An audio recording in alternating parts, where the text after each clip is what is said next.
deu. Agora deu.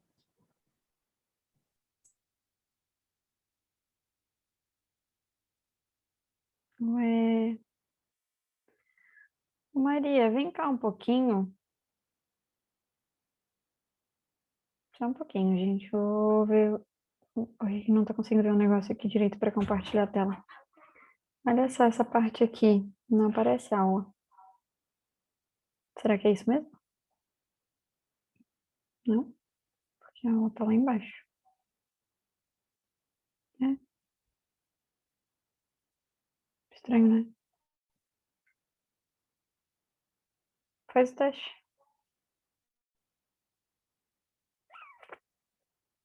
Era, né?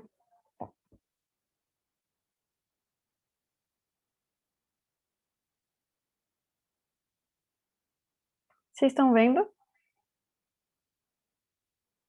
Estou vendo você, mas a tela não tem nada escrito, só está um branco.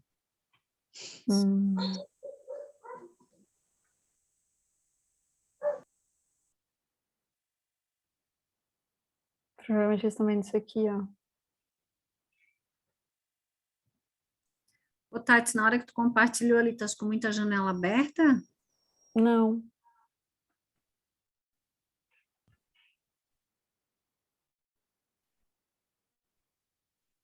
Agora vai abrir. Agora vocês estão vendo, né? Sim. Nossa, obrigada, bem. Tá perfeito Obrigada. agora. Show. Boa noite, meus queridos. A Boa gente, noite. deixa eu botar no slide agora que a gente parou na última aula. Ah, foi bem esse. Alguém ficou com alguma dúvida da aula passada? Sobre o que a gente estava estudando até agora? Aqui? A gente começou vendo o que que era ser, o que que é ser, né? Humilde, né? Pobre de espírito. E agora a gente está entendendo, né? Por que que esses mistérios, no caso, agora são ocultos aos sábios e prudentes, né? A gente está entrando nessa parte agora para entender por que que esses mistérios todos do caminho dos céus é revelado para os humildes, né? Para os pobres de espírito. Então, se alguém ficou com alguma dúvida da aula passada, pode perguntar. O importante é que a gente entenda, como eu falei da última vez, já nem lembro mais em qual aula eu falei isso, mas o importante é que a gente entenda para que a gente consiga aprender e saber se movimentar melhor na vida, né? É por isso que a gente estuda. Não para que a gente só adquira mais conhecimento, mas que a gente consiga se movimentar de uma forma mais inteligente na prática, né? Nas nossas escolhas.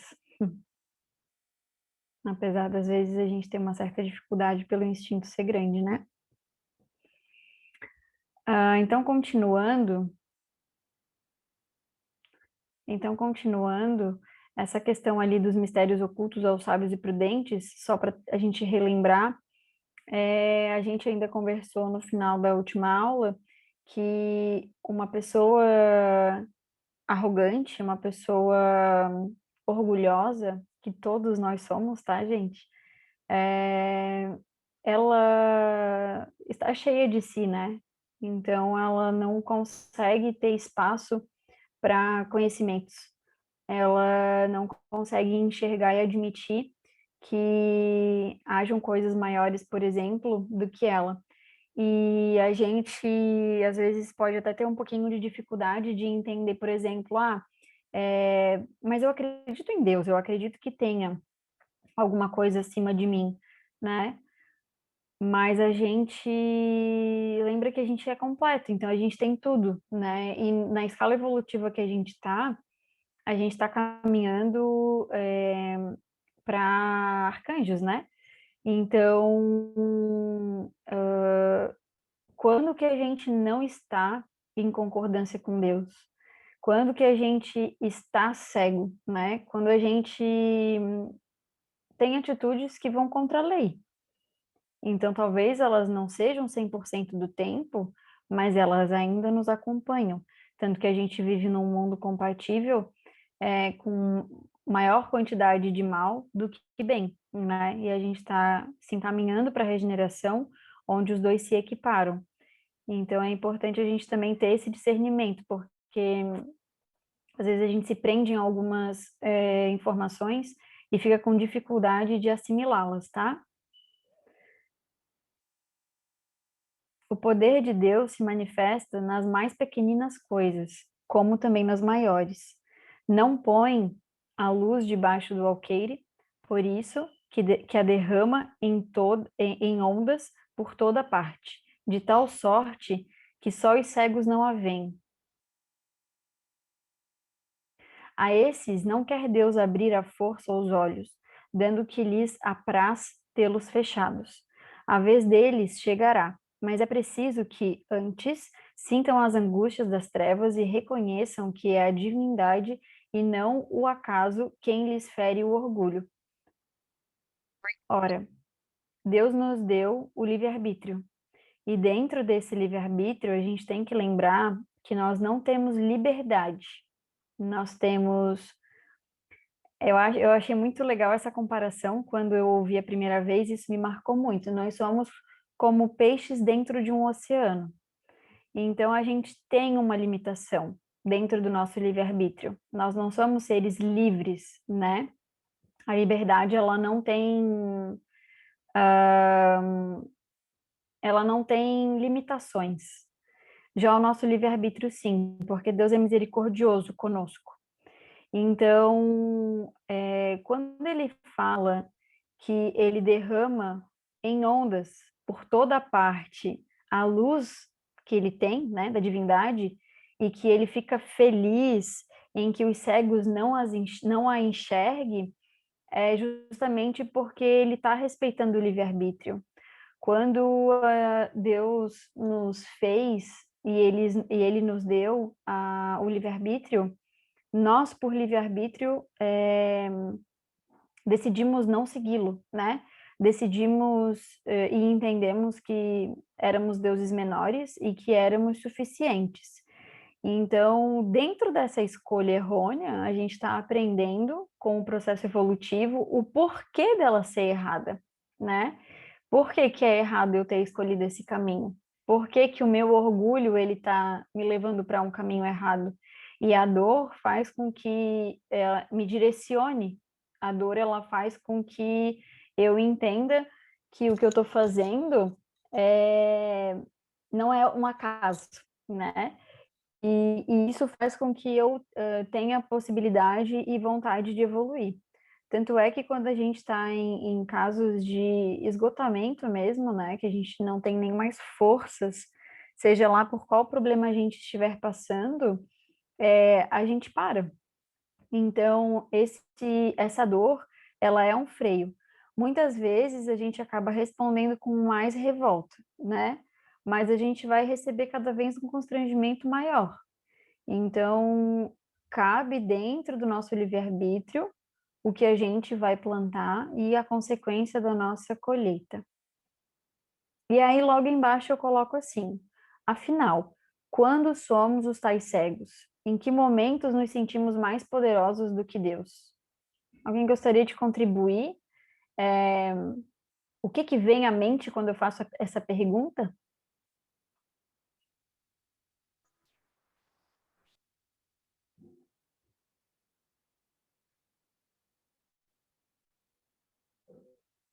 Ninguém? Ninguém é orgulhoso aqui nessa aula? Todo mundo já tem um lugar no reino dos céus nesse momento? Carlinhos, tudo bom? Oi, tudo bem? Tá escutando bem? Tati, Oi, tô te ouvindo. tá escutando bem? Não. Eu acho que nos momentos da nossa arrogância, né, tratando dos outros com bastante arrogância, sei lá, com a pedra na mão. Então, a gente se acha maior do que Deus, que já sabe tudo, e aí eu acho que essa é a resposta. Uhum. Também, Carlinhos? Também. A arrogância acaba sendo um traço bem forte do orgulho mais exacerbado, né? É como se fosse a expansão do orgulho. Mas eu peço para que vocês pensem em momentos cotidianos. Qual é o calcanhar de Aquiles que vocês têm? cada um o que é o ponto fraco. Essa semana mesmo a gente teve um caso bem explícito, né? Mundial, que a gente viu aí sobre a questão do Will Smith e do Chris Rock, né? Na questão do Oscar. E em que momento eu não estou defendendo nenhum lado, tá, pessoal? Eu só estou exemplificando mesmo, mas a gente viu momentos de revolta bem marcantes, né? Independente se pela violência manual, física, ou se pela violência moral, né? Pelo constrangimento. Então, assim, eles não são diferentes de nós. Nós não somos melhores do que um ou do que outro, né? E até a professora Lucielena, ela publicou hoje no Instagram dela um texto fantástico falando e analisando essa situação, né? Não cabe a nós concordarmos ou discordarmos dessa situação. A gente tem que aproveitar essas situações externas para que a gente possa ter uma evolução através dos nossos irmãos. Então, quando a gente passa por uma situação, por exemplo, que a gente não concorda, ou que a gente se sente injustiçado, tá? O que a gente tem que aprender com essa situação? O que esse constrangimento quer dizer para a gente? Ou até mesmo quando a gente está fora dessa situação, né? Quais são os momentos e quais são os nossos calcanhares de Aquiles para que a gente pudesse ter manifestações como aquelas? Quando que a gente perde o prumo? Quando que a gente escolhe sentimentos e atitudes que vão contra a lei de Deus? Porque Deus é amor, Deus é mansidão, né? Então, tudo que vai contra isso, ele está reforçando a nossa cegueira, o nosso momento de escolha contrária. E isso acontece cotidianamente, tá, pessoal? Não é em situações pontuais e raras, né? A gente está fazendo isso o tempo todo. Obrigada, Carlinhos, pela participação. Pois, às vezes eu não consigo escutar, às vezes tem que ser o que eu acho e o que não fez outros acham. Então, é uma forma que eu tenho que lidar com isso dia a dia também, às vezes. Sim, sim, sim. É uma coisa que a gente realmente tem que... Porque, assim, muitas vezes, eu não sei se tu concordas comigo, mas muitas vezes eles vêm em ondas de impulsos muito fortes. Perfeito. E aí eu não sei como é que vocês agem, mas quando, por exemplo, eu fico irritada facilmente, né? Eu também. Então, estamos no mesmo time, Carlinhos. Então, quando vem uma onda de irritação e eu penso, nossa, não tem por que eu ficar irritado, ou eu penso, irritação não vai me levar a lugar nenhum, a minha resposta, na maioria das vezes, é não olhar para essa irritação. Só que ao não olhar, ao não observar, ao não entender a sinalização e fingir que ela não existe, de certa forma eu não estou lidando com ela. Eu estou fazendo a fuga, correto? Então eu não estou fazendo com que ela diminua. Eu estou dando força para ela, né? Porque tanto a fuga quanto a luta são formas que a gente vai contra a lei de Deus. E eu não estou aprendendo com essa situação, até que chega um ponto onde eu acabo explodindo. Então, é importante a gente fazer essas perguntas, né? É importante a gente se observar e desenvolver, de certa forma, a inteligência emocional, que é uma coisa que está bem em alta, né? É um assunto que está bem em alta. O que é ter inteligência emocional, né? É não olhar o sentimento que está tendo? Ou é saber fluir como um rio, né, diante da lei de Deus, sobre o que está se sentindo, como está se sentindo. Tem que saber isso, porque quando tu vê, tu já está irritado. Aí tu já estourou, já falou. Aí depois, quando tu sai, tu tá sozinho, tu vai dizer, pô, mas poderia ser esse caminho, não precisava ser. Né? Aí a gente tenta, pô, agora já foi. Aí depois tu recupera e volta, outra caminhada. Exato. E assim, até no texto da professora Lucielena, quem tiver Instagram, eu não sei se ela publicou em algum outro lugar, mas se puderem, deem uma olhada no texto, é realmente bem interessante.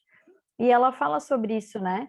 Que quando a gente acaba se permitindo em não usar a nossa inteligência e acabar sendo levado, né, por instintos do que o outro me causou, isso também me leva a um constrangimento, né?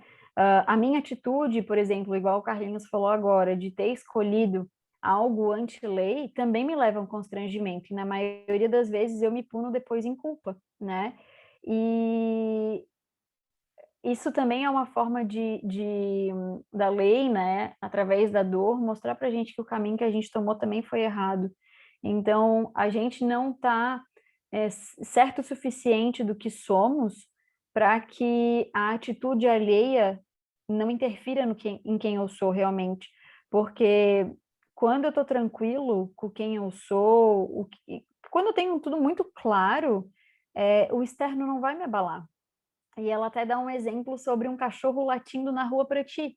Se um cachorro está latindo na rua para ti, tu não vai latir para ele de volta, por questões óbvias.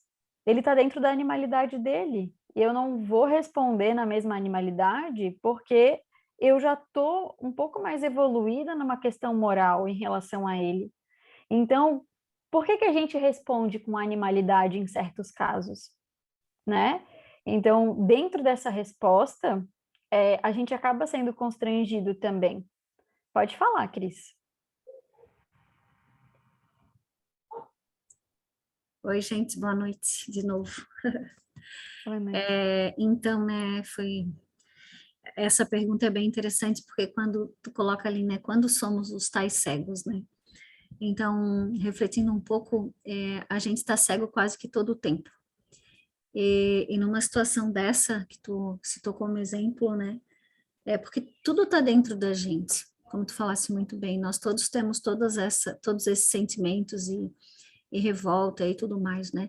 Mas a gente como a gente está cego no processo, a gente escolhe olhar para fora, né? E criticar e tomar partido e falar muito. Então, está se falando disso desde ontem, mas a gente esquece realmente de olhar para dentro de si e ver o quanto a gente é cego e o quanto disso tudo tem dentro da gente, né?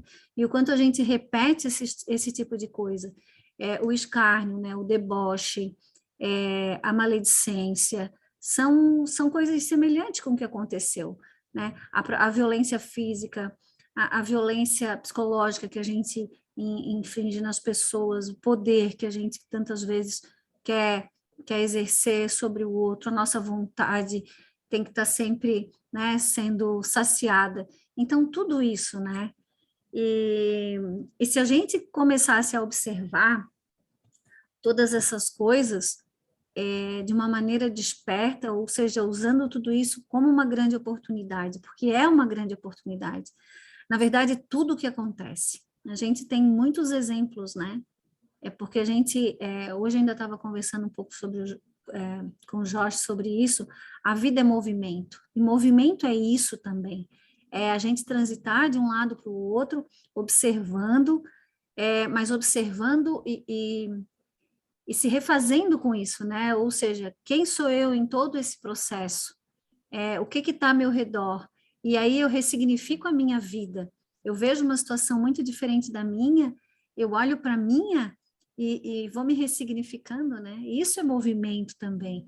Então, a gente está tendo oportunidades o tempo inteiro, seja guerra, seja fome, tudo isso que circunda, né? As coisas boas também. Mas a gente, como é muito vendado ainda, né? Então a gente não consegue ainda ter essa percepção de usar tudo isso ao nosso favor, porque é sempre uma oportunidade que Deus nos dá, né? De crescimento. É isso. Obrigada, amiga. Perfeito, muito obrigada. Mais alguém gostaria de falar? Que eu não vi, mãozinha? Acho que não, né? Deixa eu ver aqui. Não. Então, assim, gente, se perguntem, se investiguem, porque isso é procurar o evangelho interior em cada um. O nome do nosso curso é isso, né? Evangelho interior. E quando Cristo veio, ele veio para trazer várias chaves para que a gente pudesse decodificar e abrir várias portas para ter entendimento de algumas coisas que não estavam tão esclarecidas, né? Então aproveitem esse momento, se investiguem, principalmente em momentos de dificuldade. Às vezes o impulso é muito rápido, mas mesmo depois de viver aquilo e de ter o constrangimento do que viveu e do que escolheu, perguntem-se. O orgulho é a catarata que lhes tolda a visão. De que vale apresentar a luz a um cego? Necessário é que antes se lhe destrua a causa do mal.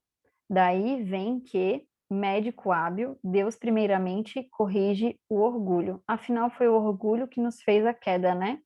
Então, é o orgulho que faz com que a gente não enxergue, né? Com que a gente tenha uma trave no nosso olho, né? Ele não deixa ao abandono aqueles de seus filhos que se acham perdidos, porquanto sabe que cedo ou tarde os olhos se lhes abrirão. Quer, porém, que isso se dê de modo próprio, quando, vencidos pelos tormentos da incredulidade, eles venham de si mesmo lançar-se-lhes nos braços e pedir-lhe perdão, quais filhos pródigos. Então, dentro da misericórdia dele, ele dá oportunidade para a gente e infinitas chances, né? Infinitas possibilidades de que a gente possa aproveitar cada escolha que a gente tem. E é justamente isso, né? Um ser orgulhoso, ele não consegue desenvolver outras características que levem ele para a lei. Então, é aquilo que eu falei para vocês, né? Não significa que 100% do tempo nós sejamos dessa forma, mas em quais momentos nós somos.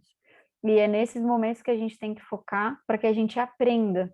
Não necessariamente a gente se censure, ou não que a gente traga sofrimento dentro dessas possibilidades, né, e desses erros, gerando mais sofrimento, mas que dentro desse constrangimento que a lei nos permite passar, que a gente se questione e traga respostas, porque quando a gente está passando por uma tormenta, as respostas não estão fora da gente, as respostas elas estão dentro.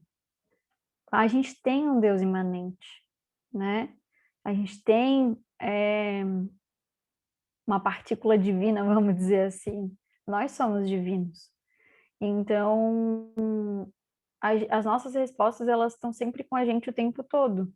Mas o que está fazendo a gente não enxergar as comunicações que Deus faz conosco o tempo inteiro?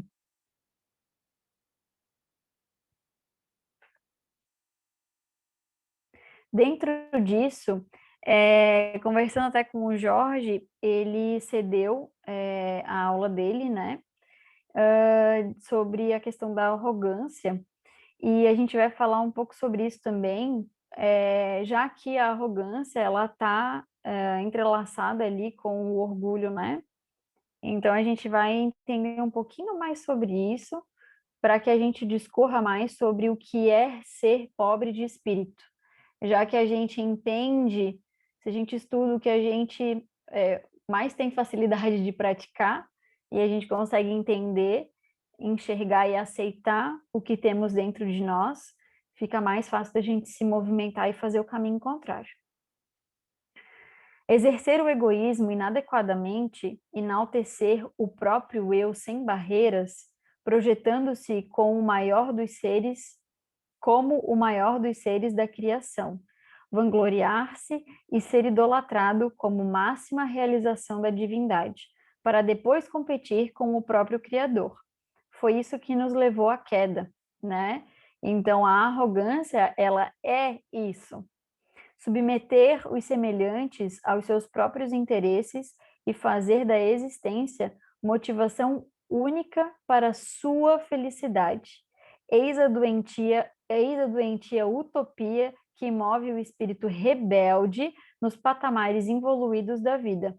O egoístico sonho da toda criatura ainda distanciada da realidade da lei divina.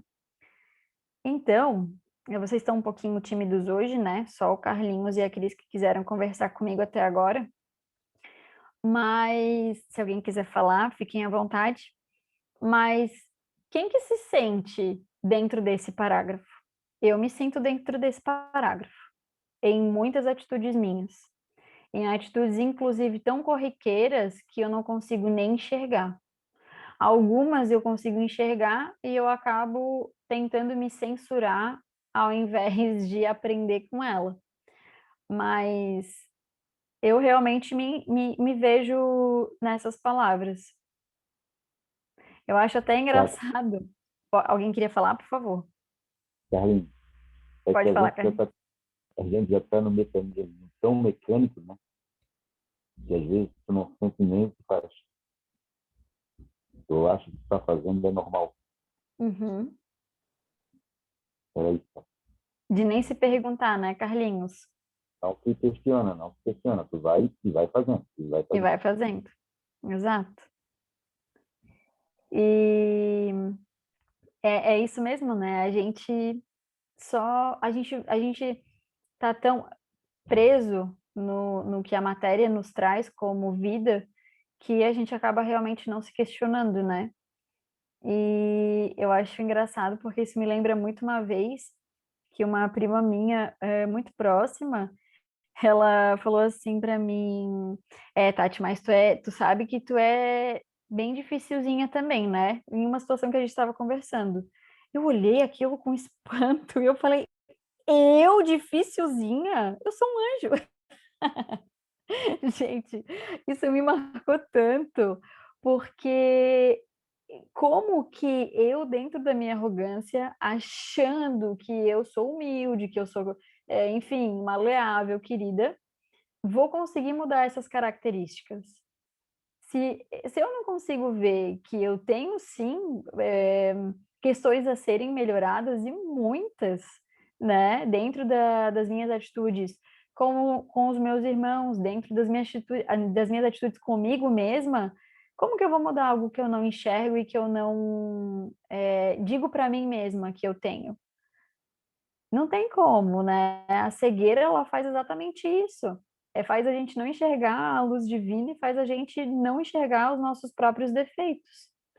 Tanto é que a gente tem a questão da lei do espelho, né, para nos ajudar. A gente já conversou bastante sobre isso. E é justamente, às vezes, até quando eu comecei a ler sobre essas questões do espelho, né, eu pensava, tá, mas eu não faço exatamente isso, sei lá, vamos supor, um estuprador, né? Eu nunca estuprei ninguém, então, mas não é exatamente o ato em si, são as minhas atitudes que são as mesmas. Para Deus não existe muito errado ou pouco errado, existe certo e errado. Então, o que que eu faço que é tão errado quanto? E eu não preciso quantificar isso, porque não existe, né, essa quantificação perante a lei divina.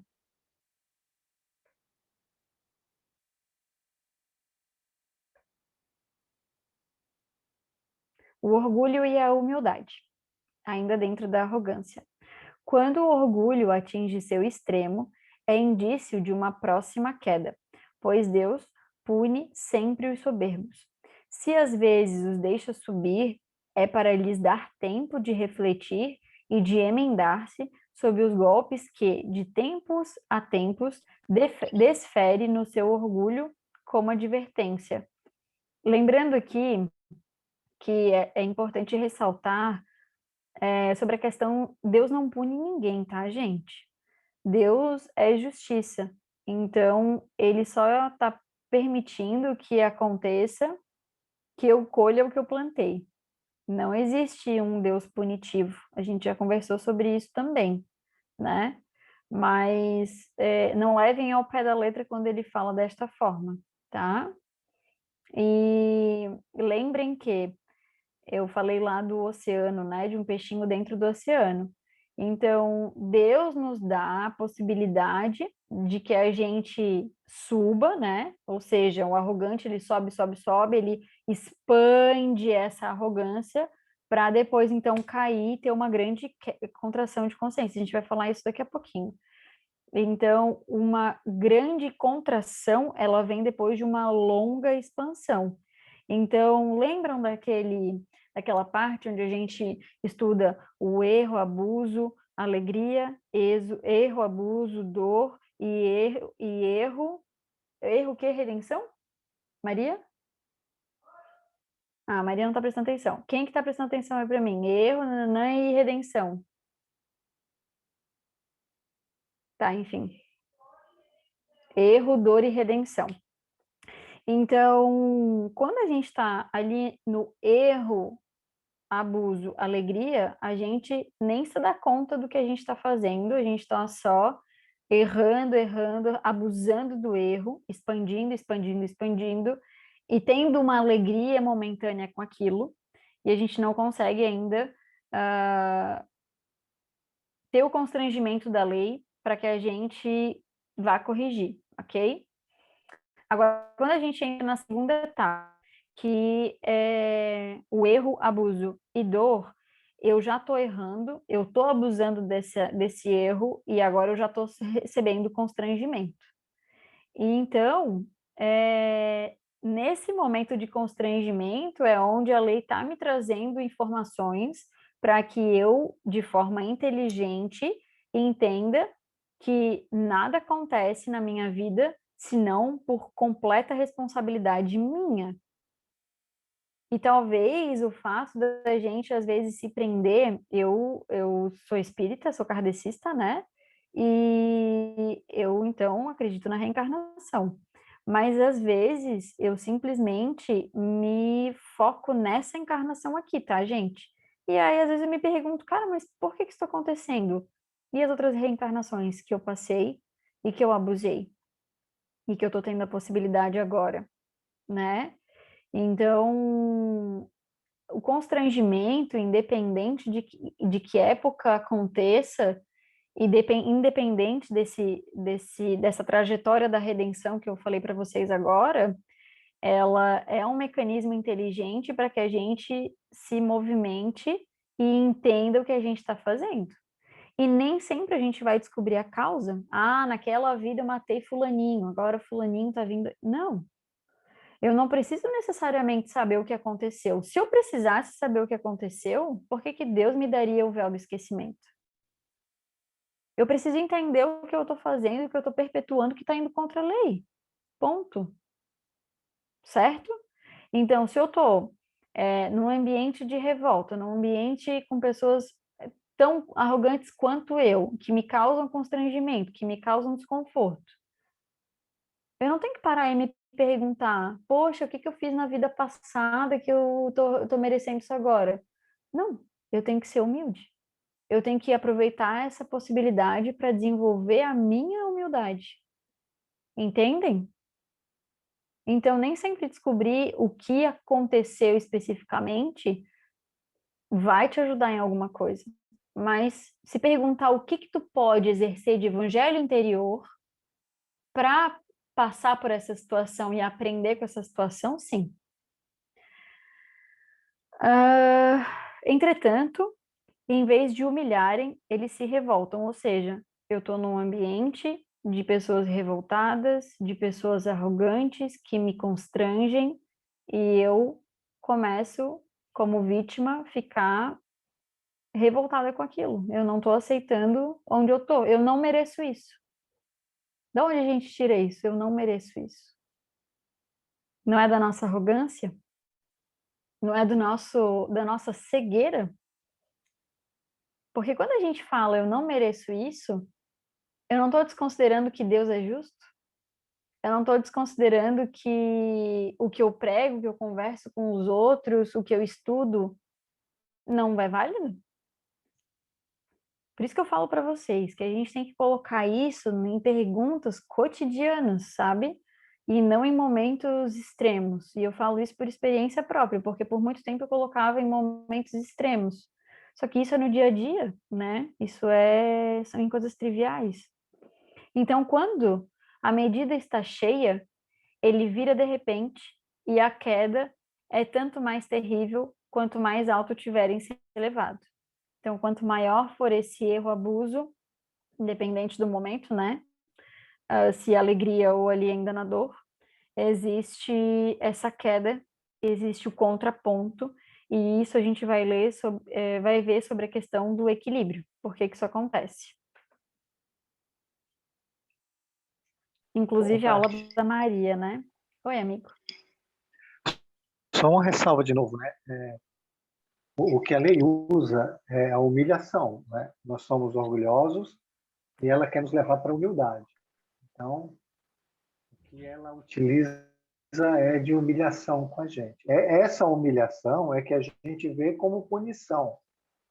É que nem você dá um brinquedo para uma criança e ele fica horas e horas lá, abusa do horário de brincar. Aí você chega ali e tira o brinquedo, ela fica com raiva de você.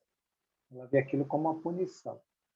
É um pensamento antropomórfico, humano, né? Que foi colocado dessa forma para a gente entender. Mas, na verdade, os seres mais evoluídos, eles pedem para ser humilhados, porque eles entenderam e entendem que essa é a fórmula que vai levar eles a ser cada vez mais humilde, a ser testado dentro desse propósito. Sem esse componente, a gente não chega. Porque sem a prova, sem o campo de experiência, sem você se ver dentro da humilhação, sofrer essa humilhação, sentir essa humilhação, você não se transforma.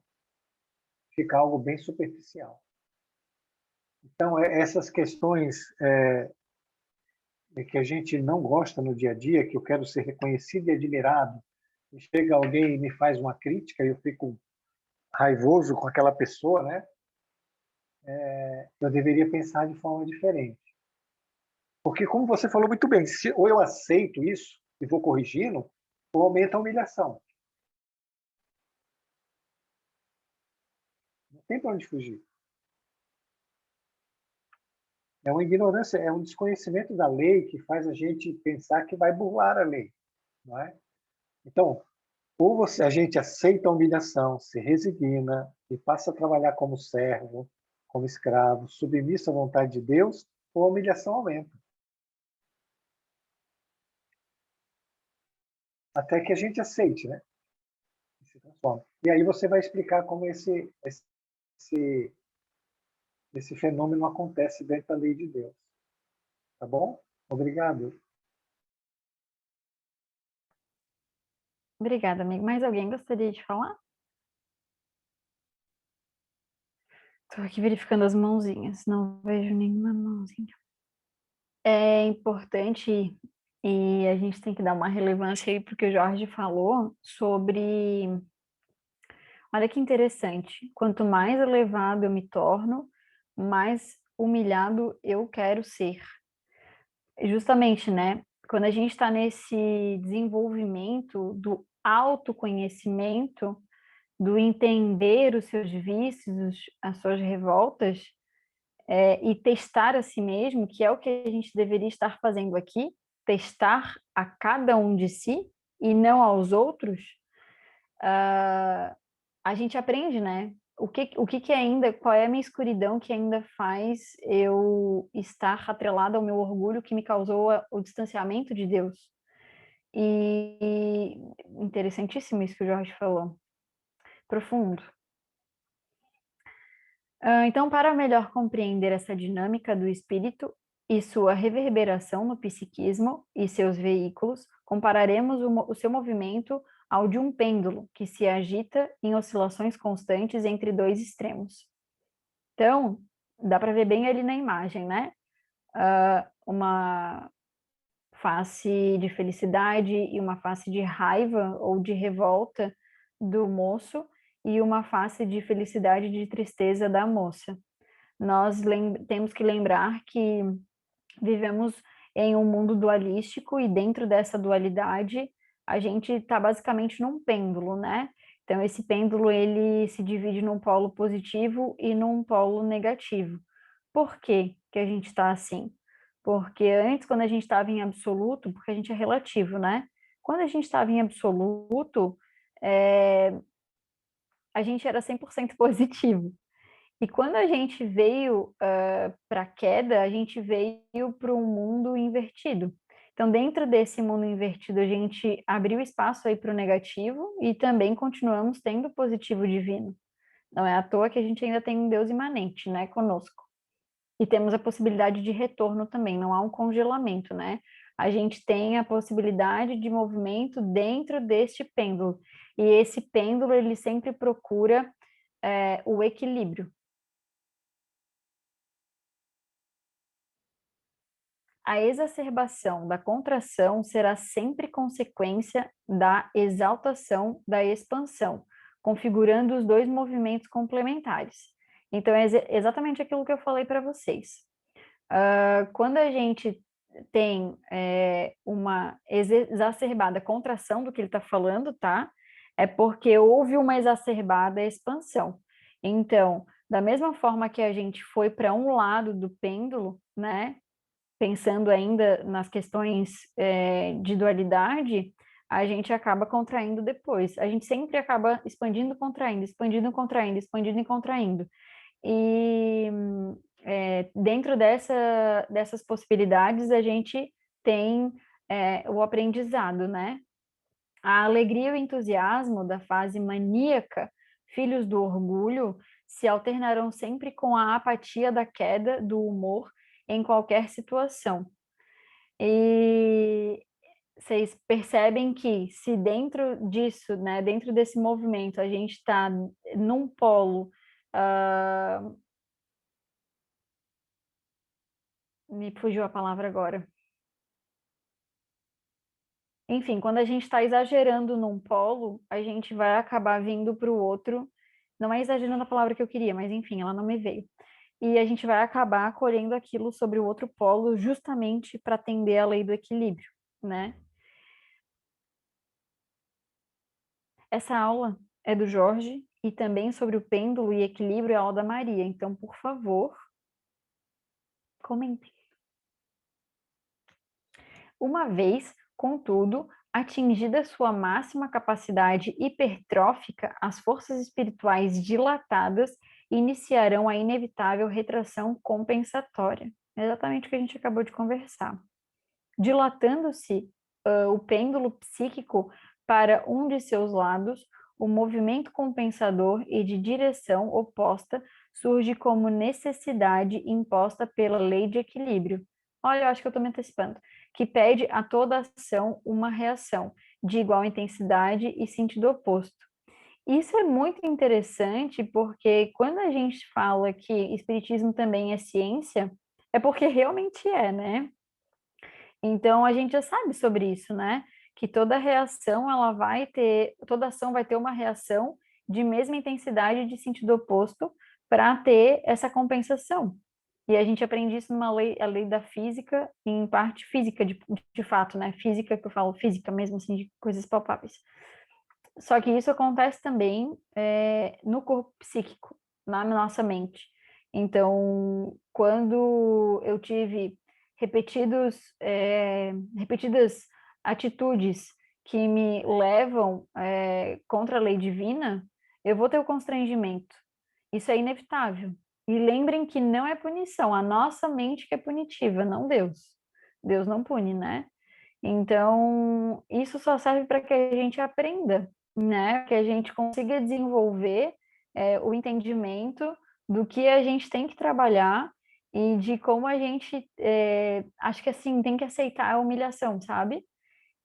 Ainda voltando para essa história que está a todo vapor do Smith, houve ali uma humilhação onde essa humilhação não foi aceita de forma alguma, né? E tocou num ponto tão íntimo em que a única resposta foi aquela, né? E quantas vezes a gente faz isso, e assim, ó, de diversas formas, tá? Eu, por exemplo, eu vou dar um exemplo bobo para vocês, mas eu fico bravíssima quando eu vou num lugar e eu sou mal atendida.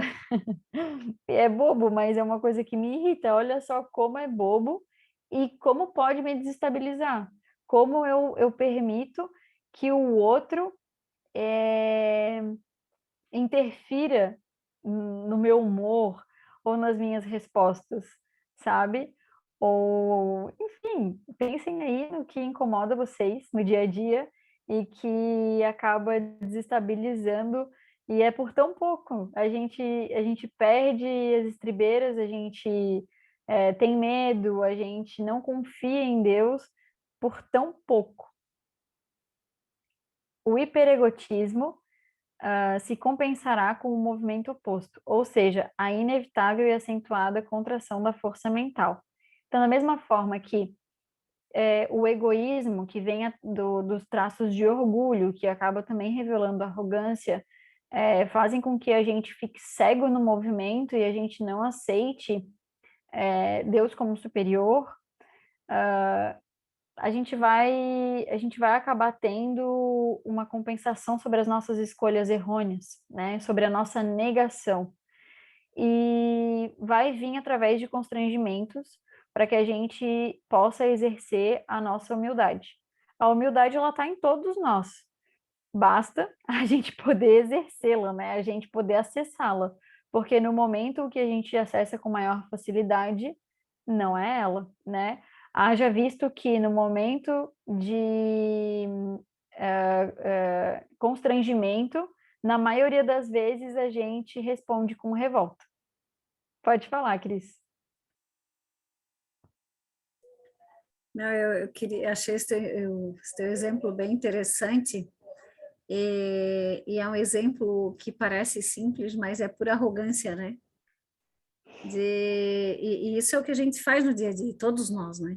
Porque quando a gente reclama, por exemplo, que é mal atendido, o que que é isso, né? Eu preciso ser servido, e muito bem servido o tempo inteiro. E aí eu me acho Deus nesse momento. E parece uma coisa tão banal, né? E as pessoas, porque, né?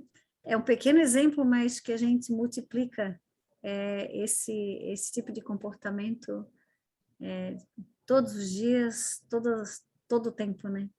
É muito difícil a gente chegar num lugar e ser mal atendido, entre aspas, né? E tentar se colocar no lugar do outro de alguma maneira, ou usar de compaixão, ou qualquer outra coisa semelhante, né? Mas só para não deixar passar, porque realmente é um exemplo simples, mas muito rico, né? De arrogância. Obrigada, minha filha. Obrigada. Eu que agradeço. Tem mais gente com a mão levantada? Apareceu aqui para mim. Quem que é? Eu. Oi. Boa noite. Eu queria aproveitar a fala da Cris e o exemplo também, que eu achei muito bom, porque realmente, né, a gente sempre se coloca nessa posição dos outros ao nosso reino, né?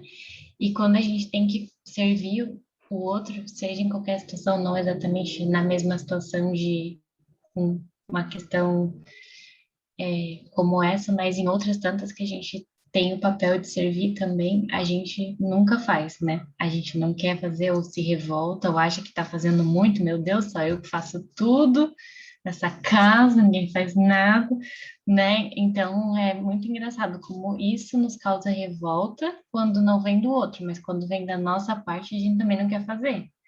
Então é muito engraçado, né? A gente é uma piada mesmo. É o nosso contrassenso, né? E assim, enquanto até vocês falavam sobre, eu ainda acessei mais memórias sobre isso, de que quando acontece alguma coisa assim que nos causa revolta, e aí o atendimento, por exemplo, pode vir aí para nos ajudar, como a gente quer falar sobre isso, como a gente quer contar para maior número de pessoas, e no intuito de quê? De buscar reafirmações de que estamos certos. Quando eu compartilho uma história, na maioria das vezes, que me causou uma revolta, um desconforto ou qualquer coisa do tipo, eu conto porque eu quero ouvir a pessoa que está ouvindo falar: nossa, é verdade, como você foi injustiçada, que absurdo, né?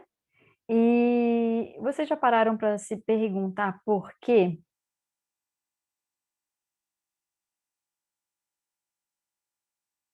Por que que a gente precisa da reafirmação dos outros nesse sentido? Porque não é verdade. Simples assim. tudo que é simplesmente é. As máscaras, a revolta, enfim, né? As máscaras, a revolta que leva às máscaras, o nosso orgulho que leva às diversas máscaras, elas precisam de reafirmação e elas precisam serem sustentadas, e para isso a gente procura fora. E a gente reclamando não vai resolver a situação, a gente não está procurando resolução, a gente está procurando atenção, a gente está procurando reafirmação.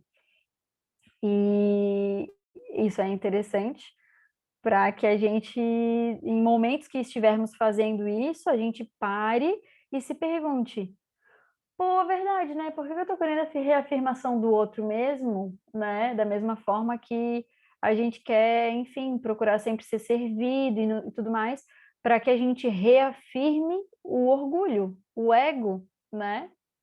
Pode falar, Clô.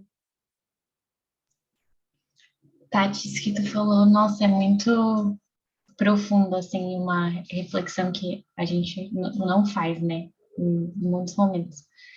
E essa reafirmação que a gente busca nos outros é porque, no fundo, a gente sempre sabe que tá errado, né? Nossa consciência já diz, a gente já sabe o certo. Mesmo que a gente queira esconder, colocar várias camadas, mas lá no fundo tem aquela vozinha.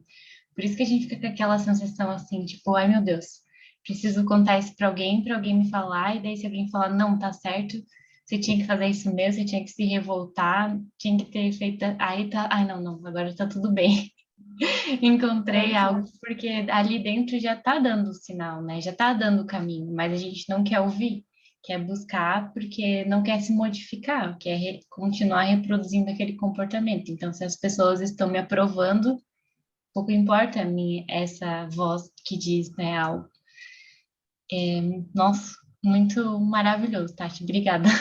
Eu que agradeço. Quem mais levantou a mão? Que eu só vi 2 participantes levantaram a mão, não sei quem é. A Cris. Pode falar, Cris. Não, para complementar agora o que a Claudine falou, que é muito bacana, e aí quem eu procuro ainda, né, para me, para me autoafirmar, eu procuro quem?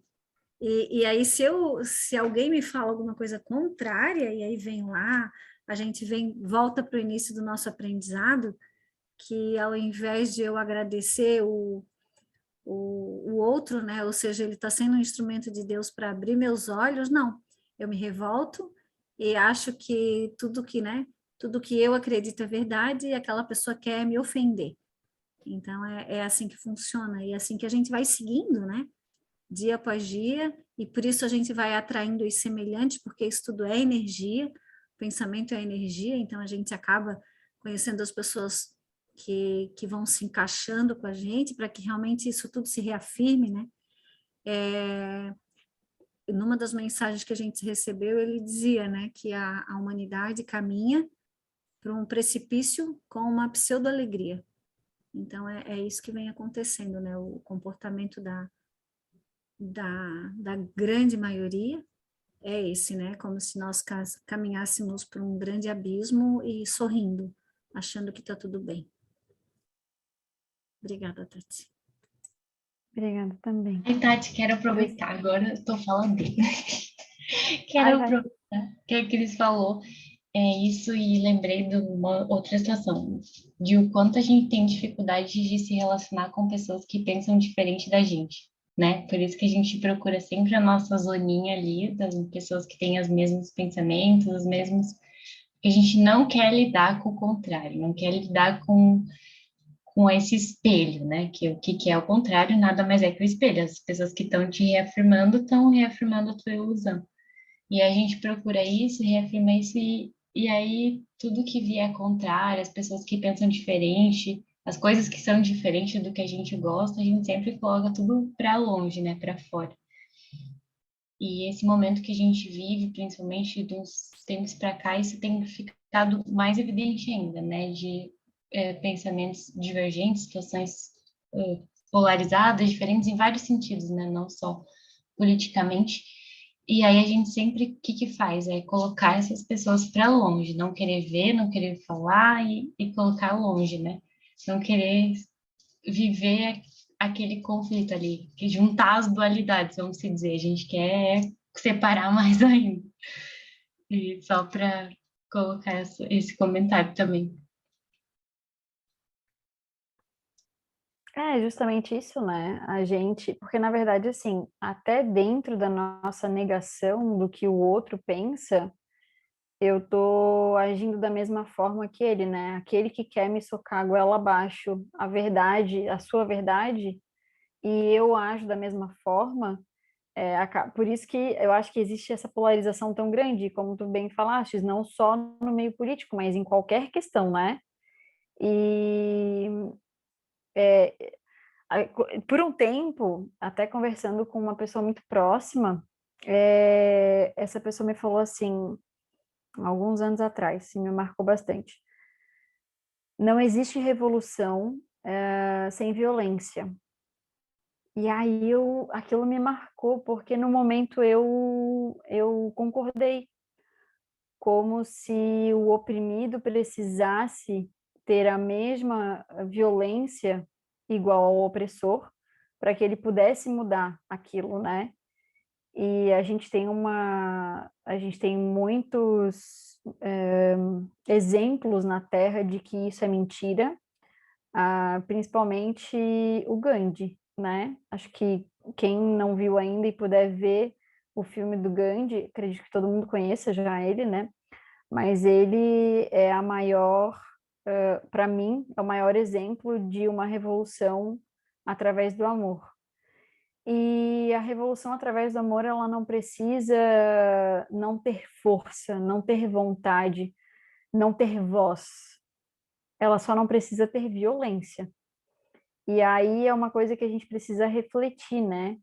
Dentro do que eu passo, porque às vezes eu posso ficar quieto dentro de um constrangimento e não entender aquilo com amor. Responder com a revolta, igualmente se eu tivesse, sei lá, respondendo com uma violência física. Lembrem-se disso, a revolta ela não necessariamente precisa estar transcrita de uma só forma, né? Ela tem várias formas de se revelar. E mesmo no silêncio ela pode estar revelada. É importante que a gente lembre-se disso.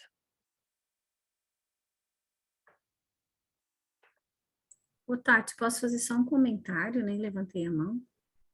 Tava levantada até agora, Cris, pode falar. Tava? Desculpa. Tava, não tem problema. Então, eu acho que cabe uma reflexão sobre o que é violência, né? Não a violência física, e também, eu nem sei, vamos dizer assim, um contexto maior de violência, mas o significado, né, da palavra em si, que a gente já sabe o que é ser violento, né?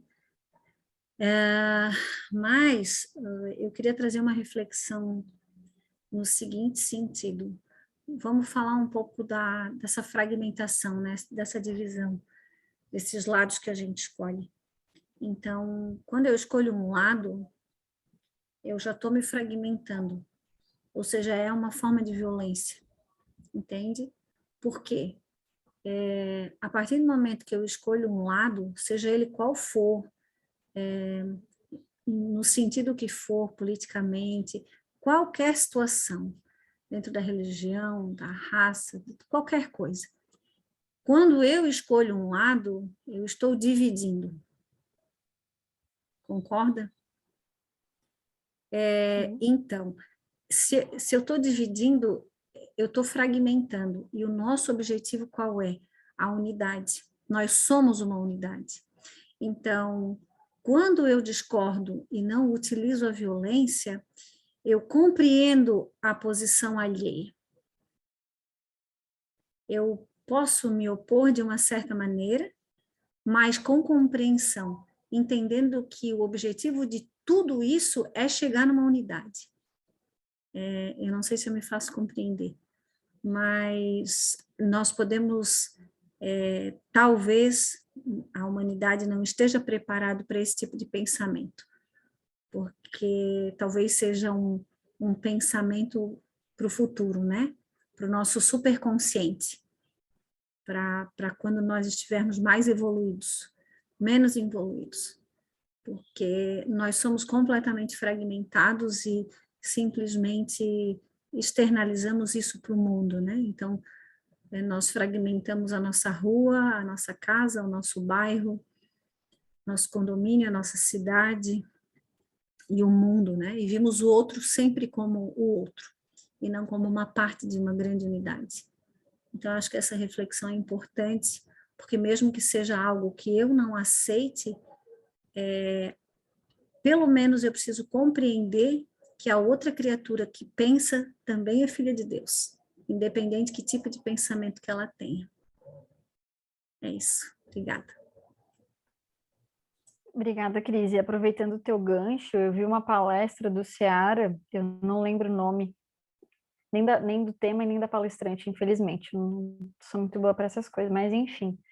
O importante é a mensagem que veio e também está muito condizente com o que tu falou agora. E, por exemplo, né, quando a gente pensa nessa guerra que está acontecendo agora na Ucrânia, né? Quando a gente pensa no Putin, né, a gente, na maioria das vezes, tem um pensamento de revolta, né? Só que eu não concordo com ele, por exemplo, eu não concordo com ele, e a minha manifestação de discordância é, enfim, ofendê-lo e, né, que louco, enfim. Mas nessa palestrante ela falava sobre isso. O que eu tô agregando nesse caso? Num movimento intenso de revolta da escolha que ele está tendo, ele é filho de Deus. Ele está no livre-arbítrio dele.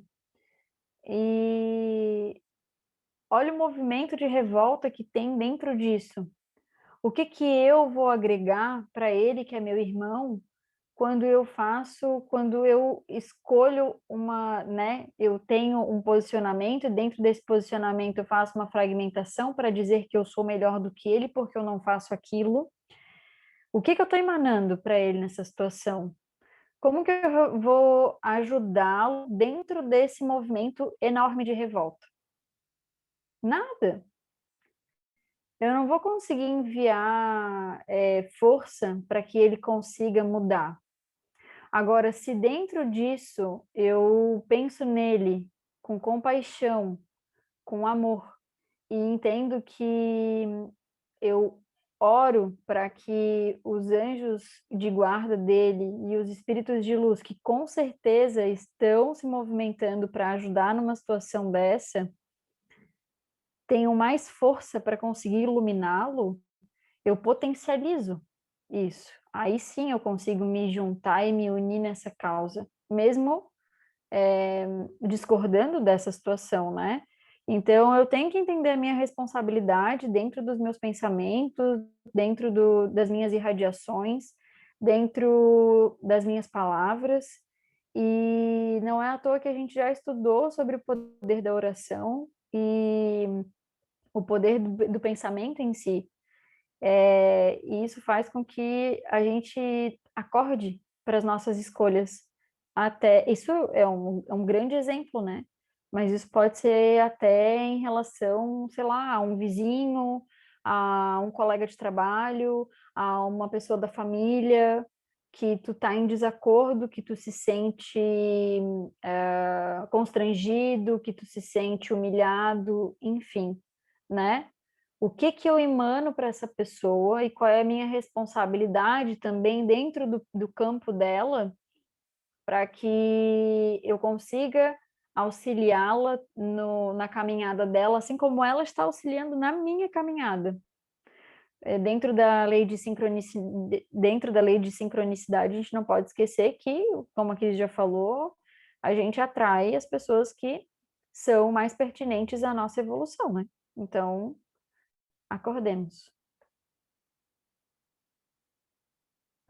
A retração psíquica será também exacerbada. Lembra que a gente estava falando sobre a expansão de qualquer atitude, tá? Então, da mesma forma que ela expandiu muito, a retração dela também vai ser exacerbada. Carregando consigo deve ser, todas as energias perispirituais e físicas, situando-as na antípodas das intenções inicialmente pretendidas pelo ser, posicionando-o no Amigo, tu quer falar sobre isso, porque isso aqui é até a parte da tua aula, né? Então, eu não sei se, por exemplo, tu quis falar sobre questão de doença já, sobre é, o prana, né? Que é a energia vital que a gente recebe e transforma em lama, e essas questões. Eu não sei se tu quer falar alguma coisa. Alguma coisa. Mais alguma coisa? Olha, isso aí vale para tudo, né? Para doença, para tudo, para riqueza e pobreza, para a perda de amor, perda de ente querido, para tudo, né? Para doenças e etc, etc. Tudo que você imaginar que pode ser feito para tirar você do excesso e levar você para o equilíbrio, que a ideia é sempre levar a gente para o equilíbrio, né? Então faz a gente ter um movimento pendular entre o hiper e o hipo, exatamente para a gente parar no meio. E antes ela usa de humilhação, né? Por exemplo, vamos usar o Chris Rock que você falou. O Chris Rock abusou de uma força da comédia para humilhar os outros. Então ele foi humilhado levando tapa de um instrumento que Deus usou, porque esse instrumento trazia dentro dele essa raiva toda, né? Essa luta, que deve ser uma parte instintiva. Ele quer resolver os problemas dele sendo agressivo com o próximo, né? E naquele momento foi necessário para o Chris Rock entender que ele está abusando. Então ele foi humilhado. Se ele vai se equilibrar, é uma coisa. Ele pode não se equilibrar. Ele pode aumentar a revolta dele, ou ele pode ir para o hipo, né? Ele pode se sentir menor, rejeitado, tímido, e etc, etc, etc. E aí ele vai fazer um movimento pendular. Mas sempre quando você lê um slide lá atrás, que Deus vai nos dando as oportunidades, humilhando a gente em pequenas questões, e a gente não vai aceitando até chegar numa questão maior. É importante entender, e é uma coisa que acho que todos temos dificuldade, que a vida não é um movimento só. Por exemplo, eu sinto mágoa, aí eu sinto mágoa, toda vez eu sinto mágoa, toda vez eu sinto mágoa. Eu tenho uma fixação de ideia, então eu tenho um acúmulo de energia e tenho uma consciência aprisionada numa monoideia, produzindo uma quantidade grande de energia. É o que ele falei. Se acumula energia para um lado, chega num momento de saturação, onde, se você continuar acumulando, você mesmo, ou eu, ou qualquer um de nós, não vai aguentar essa retração psíquica, a vida nessa saturação ela para, né? Ela traz você para um pêndulo que você pode suportar. E esse pode suportar a nível de salvar, a nível que você compreenda que é preciso do equilíbrio. Por isso que ela usa a lei de equilíbrio. O equilíbrio é a nossa meta nessa vida. Então, quando você fixar uma ideia, qualquer ideia que for, vou ganhar dinheiro, estou com raiva de alguém, estou com ciúme, estou com inveja, você está acumulando energia para um lado só. Essa energia, em qualquer momento, ela vai descer. E quando ela descer, ela vai trazer, a palavra ali é carregando mesmo, falta um N ali, carregando todas as energias perispirituais, psíquicas, os raios mentais, e a consciência também. Vai lá para o outro lado, vai lá para o hipo. Então, aí está a causa das depressões, né? Quem é muito soberbo, é muito orgulhoso, muito cheio de querer brilhar, assim como o Jorge né? E ele vai para outra vida, ele vai depressivo, tímido, vulnerável, não é? Ele vai sofrer inseguranças mil. Então, até ele não encontrar o equilíbrio, ele vai ficar fazendo pendular. Uma encarnação ele é de um jeito, e tem gente que é pendular o tempo todo, durante 24 horas.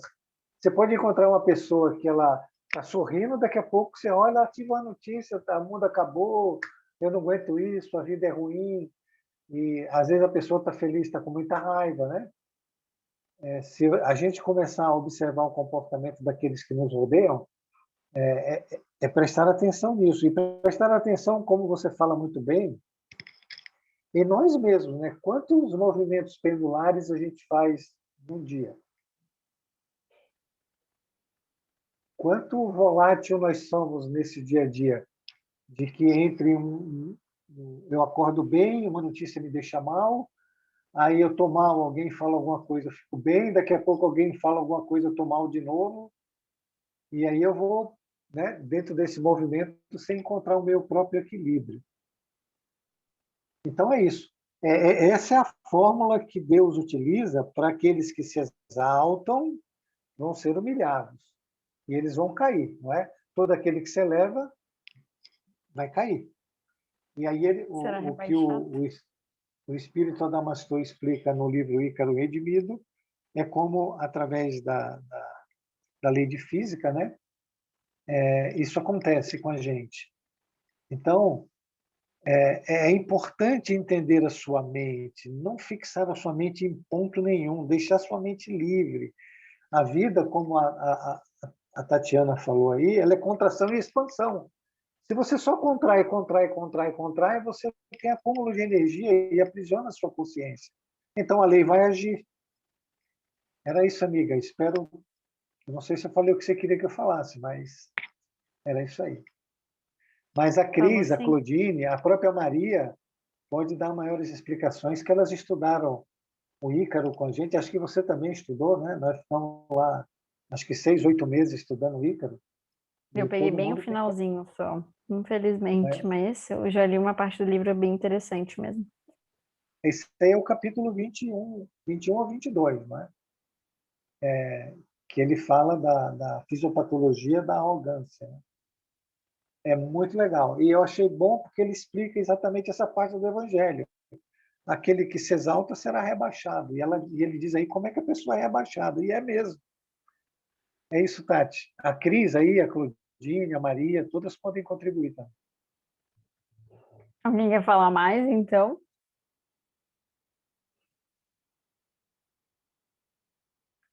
A personalidade se embalará de completa depleção de suas potencialidades.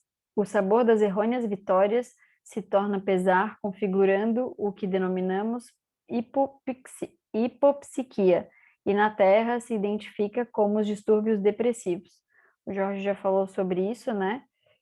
Inclusive, acontece não necessariamente de uma encarnação para outra, né? Pode, claro, isso pode acontecer ao longo das encarnações e dentro de uma encarnação, inclusive, né? Dentro de um dia Aí, pode acontecer. Em um dia só você pode ter variações, né? sim. Então, pensando ainda nessa questão do pêndulo, né?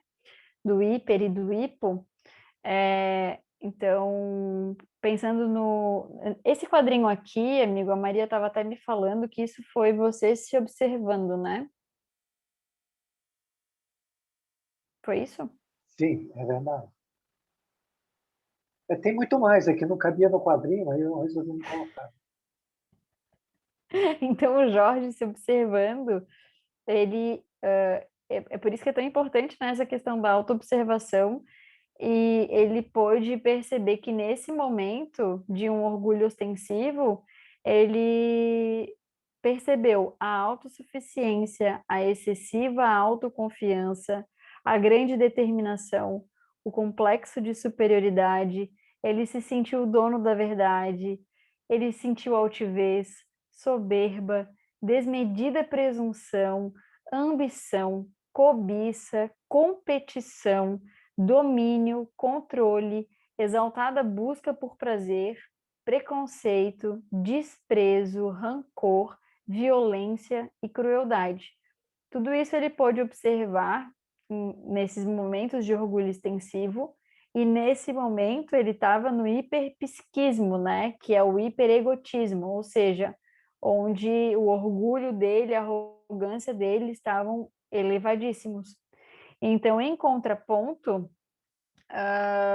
ele pôde observar no hipoegotismo, no hipopsiquismo, em contrapartida, para trazer até a questão do contraponto e equilíbrio de cada coisa do que ele sentiu, o medo, a insegurança, incertezas, timidez, impaciência, baixa autoestima, taciturno, que depois tu traduz pra gente, amigo, eu não sei o que é taciturno, ansiedade, carência, angústia, melancolia, tristeza profunda, desespero, soturno também, se tu puder traduzir, depressão, suicídio, ovodização. Essa questão da ovodização, acredito até que ele tenha trazido do próprio Ícaro Redimido, né? Que fala sobre os processos de ovodização, que quando os espíritos eles entram numa monoideia, e dentro dessa monoideia, acredito eu que seja realmente na parte do hipopsiquismo, é como se eles virassem a monoideia.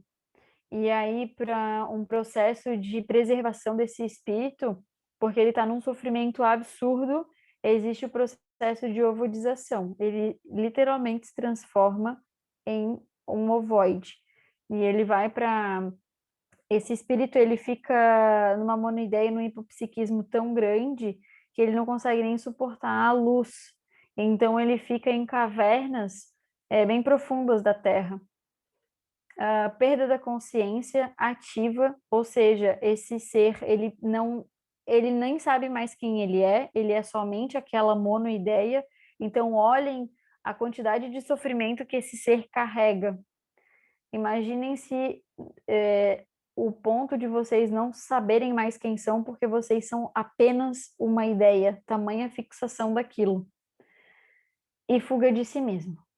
Então, isso tudo são os contrapontos do que a gente pode ver numa parte de expansão do superego, né? Então, do hiperegotismo e da sua contração. Quanto maior for a expansão do ego, maior vai ser a contração. Até por isso que quanto maior for essa questão da dor, da queda, né, maior essa contração, é maior o sofrimento também para esse ser, né? Alguém? Ô, Tati, não sei se consegue me ouvir, que tem um barulhinho aqui atrás, mas...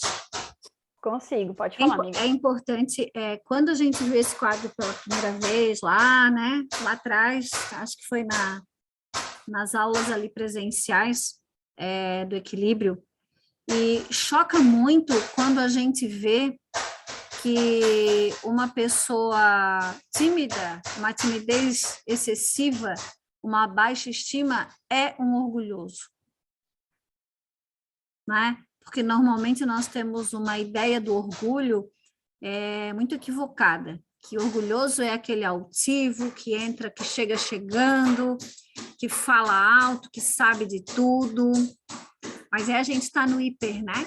Que também mais que o impaciente, que tem baixa estima, o tímido, o carente, ele é orgulho da mesma maneira.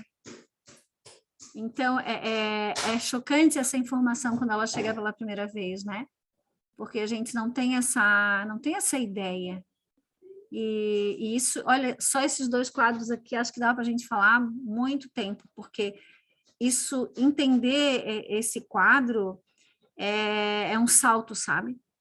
Para a gente mesmo, né? Para a gente se autoanalisar, se conhecer, se perceber. É isso, minha querida, obrigada. Ô, Tati, Pois não. Posso ir no embalo da Cris aí? Claro.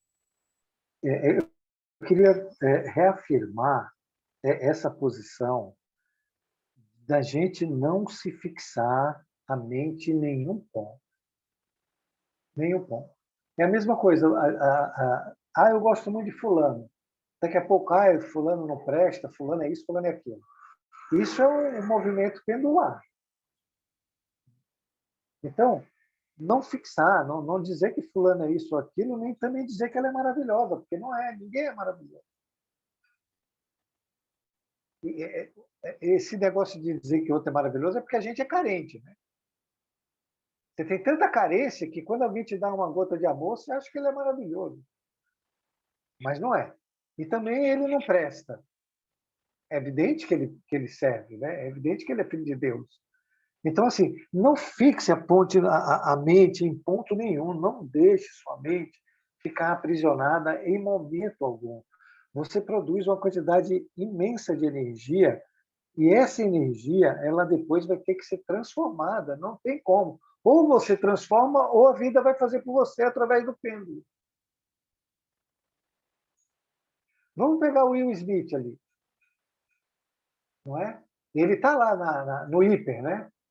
Altivo, dono da verdade, rico, poderoso, acha que pode bater em alguém. A próxima encarnação ele vai nascer como? Nanico, não é? Um corpo frágil, cheio de medo, inseguro, vulnerável e vai apanhar de todo mundo. Vocês têm dúvida disso? É só ler o Ícaro Redimido. O Ícaro Redimido, ele conta 3, 4 encarnações dele. Ele foi o inventor do canhão, por exemplo, né? Que hoje todo mundo utiliza aí nas guerras, né? Ele teve encarnação dele ser alto, forte, batia, teve encarnação dele ser encantador, dormia com todas as mulheres, era amigo do rei Luís XV na Espanha, fazia parte da corte, e ele nasceu baixinho, miúdo, não é? Com problemas nas genitálias, em depressão, tímido, não casou, isso trouxe problemas sérios para ele, morreu de depressão e suicidando. E não virou a Void porque o Adamastor foi lá com o Heitor e pegou ele, na última hora. Então, o homem que era o senhor da guerra, que matava todo mundo, olha onde ele chegou. Ele chegou no Vale do Suicida, né? Nas cavernas dos ovoides, né? Então, é uma questão muito séria você observar como a Tati está pedindo, e é importante todo mundo entender que se não pegar esse material e levar para o seu dia a dia, é trabalho perdido também. Né? Se você não souber como você reage a qualquer situação, você não souber se você está fixando a sua mente, você não souber trocar pensamentos, né, e atitudes, se você não souber usar a sua vontade. Você quer ver uma coisa? Volta ali, Tati, no slide, por favor. 1 ou 2.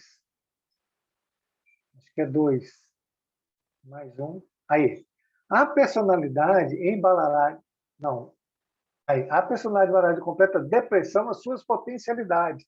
Qual é a minha potencialidade? Inteligência, sentimento, vontade, não é? Ela vai pegar essas potencialidades e vai dizer, isso aí não existe, eu fico sem vontade, sem inteligência, né? Eu não tenho sentimentos bons, nem sei que sentimentos eu tenho, sou esquecido, tenho limitações de memórias enormes, eu não tenho potência, só fico com problema. Isso está acontecendo. Veja o número de pessoas que têm depressão, gente. E você pode, o que a Cris falou é muito correto. Você pode pegar uma pessoa tímida, mas força ela, que você vai ver a quantidade de raiva que essa pessoa tem dentro dela. Ela só é tímida na superfície. Dentro dela, ela é um vulcão. Ela usa uma persona de educada, mas, na verdade, tem uma raiva enorme lá dentro. Né?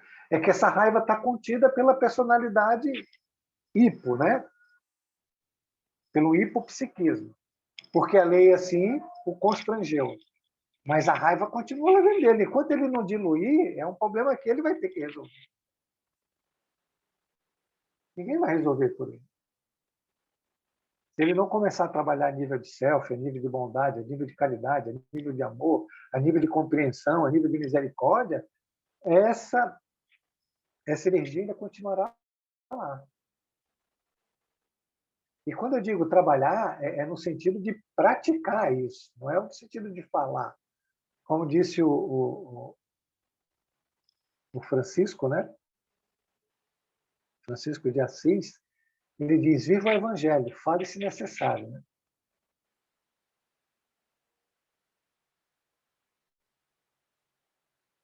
Obrigado, Tati. Até que eu aumentei bastante aí, viu? Mas na próxima eu diminuo aí a quantidade. Não, amigo, tá Eu, ótimo. eu, eu queria perguntar, Tati, seria interessante perguntar se todo mundo está entendendo. Tem muita gente que fica calada, a gente não sabe se está entendendo. Pois é, Algo tão importante, eu vou todo até mundo parar de deveria entrar na compartilhar. conversa, né? Vou parar de compartilhar para a gente conversar um pouquinho agora nessa finaleira, porque faltam 3 minutos para a gente terminar de fato a aula. Então é importante a gente conversar, pessoal. Vamos lá. O que vocês acharam? Vocês ficaram com alguma dúvida? O que vocês acham aí? Dúvida não, um pouco de medo, né? Falaram da gente o tempo inteiro. A gente tem tudo isso e muito mais, né? Nossa.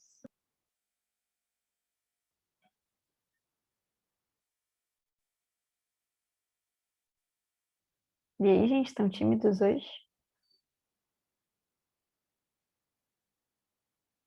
Deixaram a gente pelado, né? A gente não sabe o que fazer, que vestido botar agora, né? Tá pedindo por humilhação agora, Tinelli?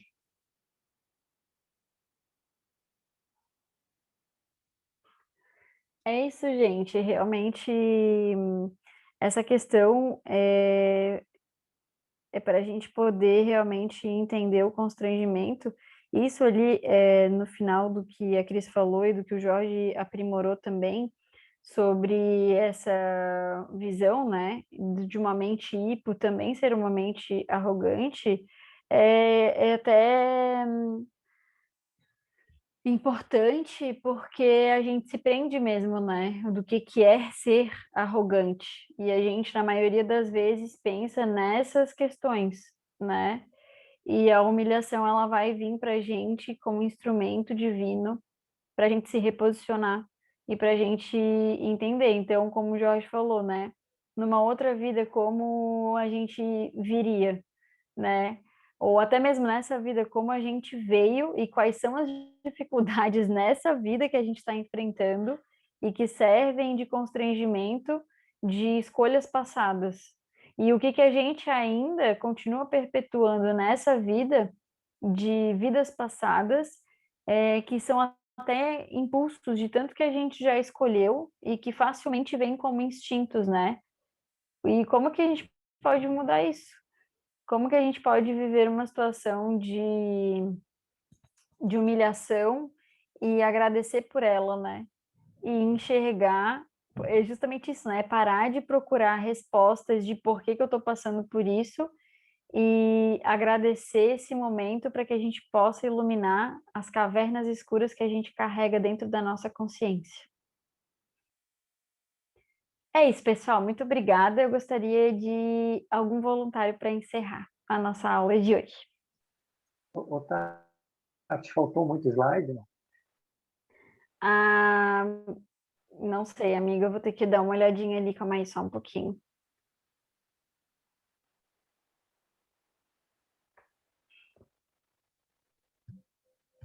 Não, amigo, faltou 2 ou 3 slides.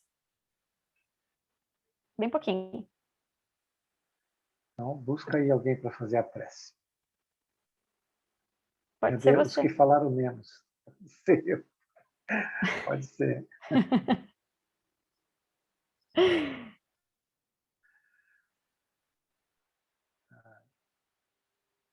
Então, vamos lá, gente.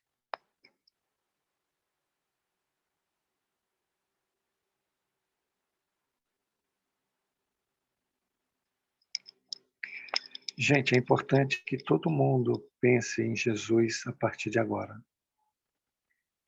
É necessário que todo mundo vá para o seu coração, esqueça a mente, fique lá no seu coração. Sinta o seu coração, sinta o batimento cardíaco. Respire profundamente e deixe esse batimento cada vez menor. Encha a barriga de ar e solte bem devagarzinho. E deixe essa energia penetrar e sair. Aí, sentir no coração, esqueça todos os seus pensamentos, todas as suas preocupações e permaneça nesse movimento. Inspire e expire o mais devagar que você puder. Sinta o batimento diminuir. Comece a sentir o seu corpo. Não tenham pressa. Nós buscamos uma ressonância com o alto. Agora vamos confiar plenamente que estamos recebendo fluidos espirituais. Que bons espíritos, sob o comando de Jesus, está transmitindo fluidos espirituais. Confia, isso está acontecendo. Continua respirando. Troque a sua energia.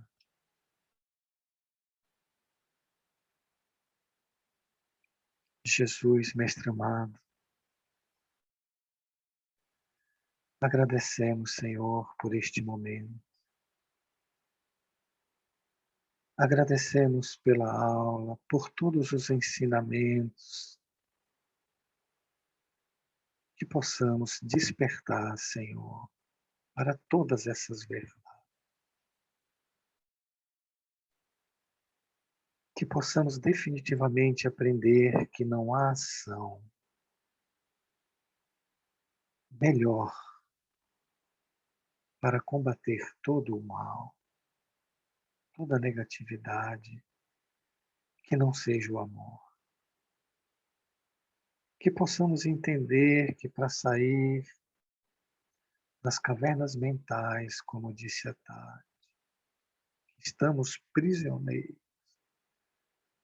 que não seja o amor, que não seja a compreensão de nós mesmos e principalmente a compreensão do próximo.